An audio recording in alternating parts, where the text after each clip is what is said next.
Oke, welcome back to my YouTube channel DJ Podcast. Lagi ngetem sama aku Yolanda.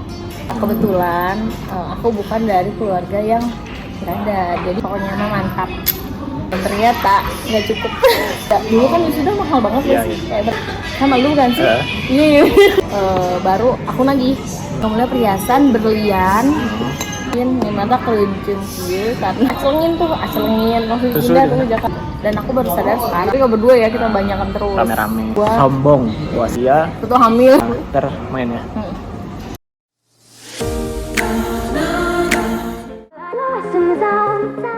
Sampai sekarang ya alhamdulillah ya.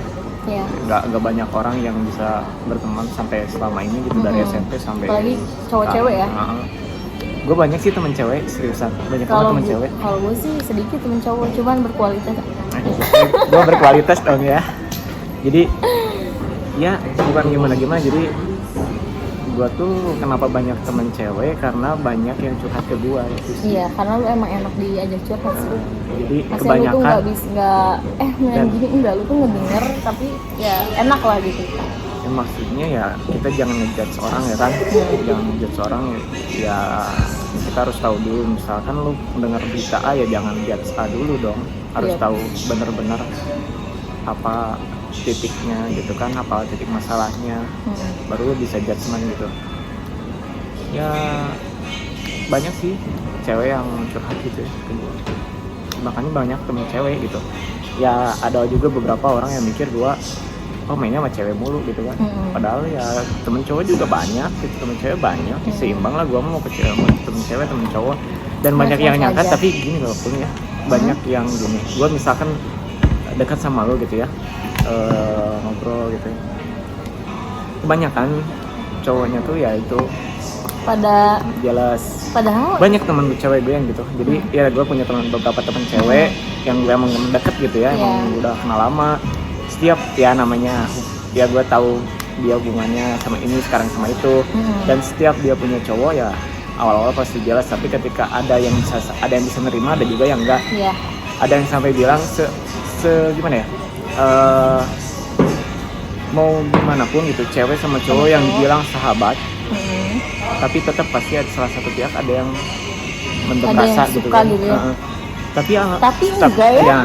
Gue buktiin, maksudnya gue pribadi, gue kenal banyak cewek, gue banyak sahabat cewek gitu kan ya. Contohnya gue sekarang sama dia gitu. Tapi ya pure gue untuk pertemanan gitu, untuk ya kadang untuk curhat, kadang untuk ngobrol gitu kan.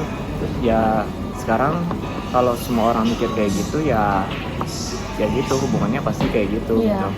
Terus kalau kita mah nggak pernah ambil kayak baper gitu ya kan. Terkadang orang tuh bilang kalau misalnya sahabatan cowok sama cewek itu maksudnya tergantung gitu. Kita aja sih, tergantung kitanya memposisikan. Kalau aku mah ya udah sahabat nyaman sebagai sahabat gitu.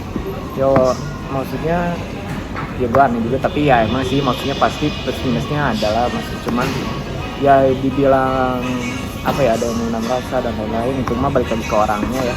Cuman yang gue rasain ya, gue berteman dengan orang itu, dengan maaf dengan cewek itu, ya gue berarti mendapatkan sesuatu, entah itu misalkan gue dapat ilmu, entah itu gue dapat misalkan pertemanan lagi, entah itu gue dapat apa ya, kenyamanan curhat gitu kan. Misalkan gue gini ya, gue punya cewek, terus gimana sih lu sebagai cewek, kan bisa nanya kayak gitu ya enggak? Jadi lu sebagai cewek gimana sih kalau misalkan cewek gue kayak gini yang lu lakuin harus apa, gimana gitu? Iya enggak? Kayak misalnya cowok kalau kayak gini kenapa sih gitu? Cowok biar kayak gini gimana ya, sih? Iya, jadi mikirnya jangan cuma untuk mulu overthinking. Nah gitu, jadi Jasmine ya masih gue juga sebagai cowok ya, kalau ngeliat doi gitu sama cewek sama cowok gitu kan, pasti awal-awal mikirnya ya gitulah. Iya. Lu protektif nggak? Dulu protektif banget. Kenapa? Karena mungkin gue dipasangin sama orang yang player gitu. Maksudnya, you know lah ya. Tapi kalau yang sekarang kalau yang sekarang itu tuh jauh banget. Maksudnya tuh kayak nggak ada rasa buat aku cemburu atau apa, nggak ada, karena emang orangnya tuh kalem, terus kelihatan lah kayak gitu. Jadi kadang protektif atau posesif itu karena pasangannya sendiri, jadi pasangannya nggak bisa dipercaya lah. Atau dia punya story yang gak enak. Nah Enggak? itu bisa. Ya kan? Story Jadi dia yang tahu enak. story, maaf ya pasangannya, misalkan gue cowoknya dia ceweknya, nah gue tahu story si ceweknya tuh dulu kayak gimana, atau misalkan pernah pas berhubungan tahu-tahu dapat story yang gak enak gitu Nah, kan. gitu ya, bisa jadi kayak kan jadi kayak gitu kan. Kalau misalkan dua-duanya saling percaya mah Enggak sih. enggak kan ya, aman ya. Enggak. Alhamdulillah kayak istri aku aman. Nanti suami aku. Amin, doain ya. Aku diundang pasti. Siapa? Asal datang aja. Ya kamu lah, siapa lagi? Oh ya. Oh yang ini yang nonton emang mau diundang. Ya, siapa tahu Follow ada aja. teman-teman kita kan, Oh iya benar, teman-teman follow aja SMP, ya. teman-teman Oh iya SMA, ya benar, kan? SMP Allah. Dulu seburik apa sih? Semua ada masanya. Yang Iya, satu iya. lagi, semua ada masanya, semua ada waktunya. Jadi Semua ada jangan, saatnya. ya kayak pertemanan kita kan ada masanya di mana kita lost contact, tapi ada masanya kita bisa chit-chat Bareng lagi. Ya nikmatin aja. Satu, nikmati, jalani, syukuri, udah itu. Enggak. Perjalanan hidup lu Ya. dari awal dari awal lu lahir sampai lu meninggalkan dunia ini, satu hal atau ya bolehlah 2 atau 3 hal, tapi yang penting minimal satu hal yang nggak bakal lo lakuin apa? Hal yang nggak akan aku lakuin. Cerai. Betul. Jadi satu hal yang Yolanda Silva de Rosa tidak akan lakukan yaitu perceraian atau menggugat cerai ya. Tapi kalau misalkan cowoknya yang ngegugat gimana? Ya kalau ya berarti tapi kan kalau cerai kayak gitu ada Ya, itunya kan. ada berapa? Semaksimal mungkin diusahakan. Lo pertahanin gitu? Iya, pertahan. Ya, Segimana nggak juga mungkin? gimana. Ya pokoknya yang terbaik jangan sampai ada perceraian itu aja. Satu lagi nih terakhir.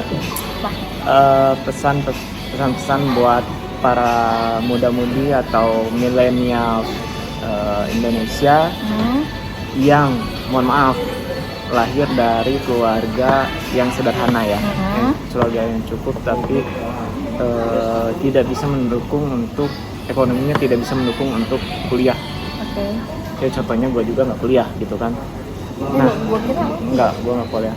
Nah, makanya gimana sih gitu biar ada semangat buat sampai bisa sukses gitu. Maksudnya minimal ya, maksudnya tujuan kita tercapai gitu. Ya terus uang sendiri gitu kan. Nah, gimana motivasiin dia dulu sampai bisa oke, gue harus lanjut kuliah, harus sampai beres nih kuliah, harus sampai sudah sampai dapat titel, sampai lu bisa masuk perusahaan yang ya lumayan benefit gitu. Oke. Cita-cita sih fokus sama cita-cita, fokus sama apa yang kamu mau. Karena aku pernah sakit hati banget pengen suatu barang yang nggak pernah aku beli, dan di situ kayak ambisi gitu loh, ambisi. Jadi jangan pernah nyerah buat segala sesuatu hal yang mau kamu capai. Terus jangan gampang nyerah gitu loh kalau belum dapet tuh ya udahlah gitu, jangan. Terus aja berjuang, itu sih berjuang. Tapi lu sempet nggak ada putus asa waktu zaman kuliah gitu? Ya kalau misalkan gini ya, kalau misalkan dari SD, SMP, SMA itu biasanya harusnya dibiayain orang tua ya. Tapi ketika lepas dari SMA itu ada yang orang tuanya ada yang sanggup atau mampu, ada yang enggak gitu kan. Ketika lu kuliah, semangat apa yang lu bisa, oh ya udah gue harus sambil kuliah nih, kerja sampai kuliah nih, apa yang lu kejar gitu, apa dan apa yang ngebuat lu harus gitu, lu harus kuliah? Kalau gue sih mengangkat derajat orang tua ya, itu sih. Jadi kadang beberapa orang menganggap remeh dan aku tuh nggak mau gitu. Aku mau buktiin gitu. Ternyata ya alhamdulillah. Ketika lu down, apa yang lu lakuin? Aku nggak pernah curhat sih sama mama kalau ketika masalah apapun ya, nggak pernah. Aku pendem sendiri aja. Cuman selalu ya mungkin berdoa, terus kayak pikir lagi lah, maksudnya sampai detik ini aku berada di sini tuh masa gitu aja gitu mau jadi lepas gitu aja. Sayang banget kan sedangkan gitu ya. Sedangkan dikit lagi gitu nyampe, meskipun emang masih panjang, cuman kan untuk lulus kuliah kan dikit lagi tuh. Aku sempat ada di posisi itu, cuman ya alhamdulillah sih dukungan. Jadi aku cuman butuhnya kayak mah doain ya kayak gitu. Support sistemnya berarti yang utama dari orang tua nggak ada siapapun lagi. Jadi Nggak ngaruh punya pasangan juga dah. buset. Jadi gini, support system pertama itu dari orang tua. Orang tua dan Apa yang- sahabat sih kalau aku sahabatnya dukung banget. Gitu. Apa yang lo mau omongin ke orang tua lo di sini sama sahabat lo? Sedih. Pokoknya mama aku terbaik banget, mama papa aku terbaik banget, sahabat aku luar biasa, selalu support, keluh kesah aku selalu aku sampein. Itu sih makasih banget. Itu yang nggak bisa aku bayar pakai apapun, cuman bilang makasih. Udah sih, makasih banyak ya. Kamu kan termasuk sahabat. Makasih. Om, tante, makasih banget. Ya. Mama aku kayaknya nanti aku suruh nonton sendiri ya. Ya, oke. Yaudah, segitu dulu aja ya. Oke, thank you ya. Makasih Mohon maaf. banget ya. Makasih banget udah ada hadir, udah luangin waktunya. Iya. Wanita strong, ya kan? Wonder Woman, ya kan? Siap harus kuat fighter, oke? Iya. Pokoknya makasih buat Yolanda udah ada di podcast aku di DJ Podcast. DJ Podcast, let it flow, oke? Cukup sekian dari gua. Makasih, mohon maaf ya. Ada yang udah ngomong? Jangan lupa